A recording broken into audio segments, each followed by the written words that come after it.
नमः ओम वाजो नो अद्य प्रसुवाति दानं वाजो देवं ऋतुभिः कल्पयाति वाजो हिमा सर्ववीरं जजान विश्वासा वाजपतिर्जययं स्वाहा। जो बाळकનો અન્નપ્રાશન સંસ્કાર થાય ને એટલે આપણને દેખાય કે અન્ન કેમ, કારણ કે મોઢેથી ખવાય છે અને દેખાય છે।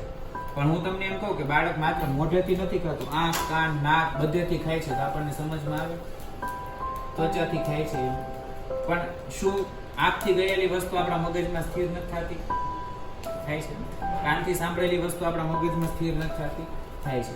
એ પ્રત્યેક શિક્ષાના સ્થાન છે અને અન્નપ્રાશન સંસ્કાર એટલે શિક્ષાના સ્થાનની ઉપાસના।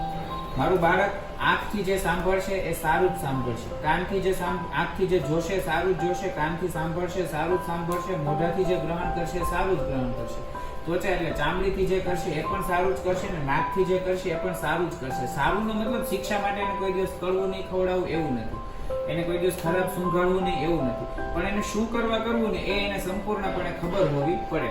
એટલે આપણે 5 ચમચી અલગ અલગ કરીને આમાં જે ખીર કાઢી ને એનો મતલબ છે કે 5 ઇન્દ્રિયનું ધ્યાન હું રાખીશ।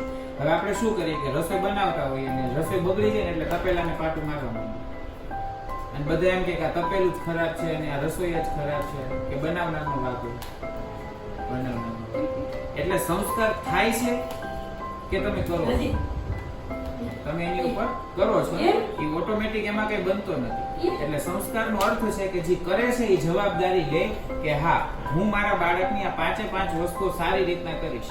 6 મહિનાનું બાળક થાય ને ત્યાર પછી જ ખરેખર બાળકને વ્યવસ્થિત દેખાવાની, સાંભળવાની, સમજવાની શક્તિ આવે। ત્યાં સુધી એને બધું બ્લેક એન્ડ વ્હાઈટ દેખાતું હોય, સ્વાદમાં ખબર ન પડતી હોય, 6 મહિના પછી વાસ્તવમાં એને ખબર પડવાની શરૂ થાય, મતલબ કે એનો શિક્ષા કરવાનો સમય શરૂ થાય। અને એ સમયે માતા પિતા બધા વચ્ચે જાહેરમાં કહે કે હા અમે ધ્યાન રાખીશું, અને એ સમયે જેટલા હાજર છે ને એની પણ જવાબદારી છે કે બાળકની એ બધી જ વસ્તુઓ પૂર્તિ થાય એનું ધ્યાન રાખવાનું। એટલે તમારે આવીને ટોકતું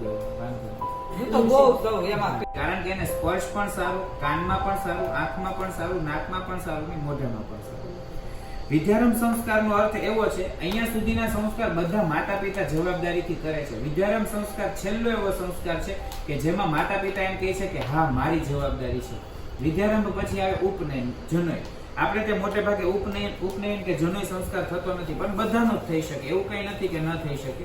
જેને ભણવું છે, જેને દેશ, સંસ્કૃતિ, રાષ્ટ્ર અને સમાજનું કામ કરવું છે એને વિદ્યારંભ સંસ્કાર પછી ઉપનયન સંસ્કાર કરાવવો જોઈએ, જે 12મા, 15મા, 17મા વર્ષે થઈ શકે, એનું કઈ બાદ નથી। એટલે એ સંસ્કાર સમયે ગુરુ જવાબદારી લે કે હવે એની જવાબદારી હું લઉં છું, ત્યાં સુધી માતા પિતાની જવાબદારી હોય। એટલે વિદ્યારંભ સંસ્કારમાં પણ હજી બાળકને બધી કઈ ખબર પડતી નથી, એટલે માતા પિતા કહે છે કે આ બાળકને સારા પાઠ ભણાવવા એ અમારું કામ છે। એટલે નાના બાળકોની શિક્ષા જે છે એ એને માટે છે, આ જે છે એના ગુરુ સ્વરૂપ છે। જો કોઈ પણ ગુરુ આપણા ઘરમાંથી ધારેલો હોય તો એમને આપવું, અથવા તો એમના શિક્ષકને આપી દેવું, ને અથવા તો કોઈ પણ મંદિરમાં મૂકી આવો, પણ પેલા એના શિક્ષકને આપી દેવાની ફરજ પેલા છે। એટલે આ વિદ્યારંભ અને અન્નપ્રાશન સંસ્કારનું મહત્વ છે। હવે આ 5 વસ્તુઓ સમજાઈ ગયા પછી હવે બ્રહ્મ વર્ચસે નાના ધ્યેન સમે ગયા સ્વાહા ઇદમગ્ને જાત વેદસે ઇદં નમઃ ઓમ તન્વા સમિદભિરંતિરો ધૃતેન વર્ધયામસી બૃહત છોચાય વિષ્ઠયા સ્વાહા ઇદમગ્ને અંગિરસે ઇદં નમઃ ઓમ અયં દૈવાત્મા જાત વેદસ્તેને જસવદસ્વ ચેત વર્ધયઃ ચાસ્માન પ્રજયા પશુભિ બ્રહ્મ વર્ચસે નાનાધ્યેન સમેદયા સ્વાહા ઇદમગ્ને જાત વેદસે ઇદં નમઃ ઓમ અયં દૈવાત્મા જાત વેદસ્તેને જસવદસ્વ સિદ્ધય મંગલમ ભગવાન વિષ્ણુ મંગલમ ગરુડધ્વજ મંગલમ પુંડરીકાક્ષ મંગલાય તનુહરિ ત્વં વે ચતુર્મુખો બ્રહ્મા સત્યલોક પિતામહ આગચ્છ મંડલે ચાસ્મિ મમ સર્વાર્થ સિદ્ધય વંદે દેવ ઉમાપતિમ સુરગુરુમ વંદે જગત કારણમ વંદે વન્નગભૂષણમ મૃગધરમ વંદે પશૂનાં પતિમ વંદે સૂર્ય શશાંક વહ્નિ નયનમ વંદે મુકુંદ પ્રિયમ વંદે ભક્ત જનાશ્રયમ ચ વરદમ વંદે શિવમ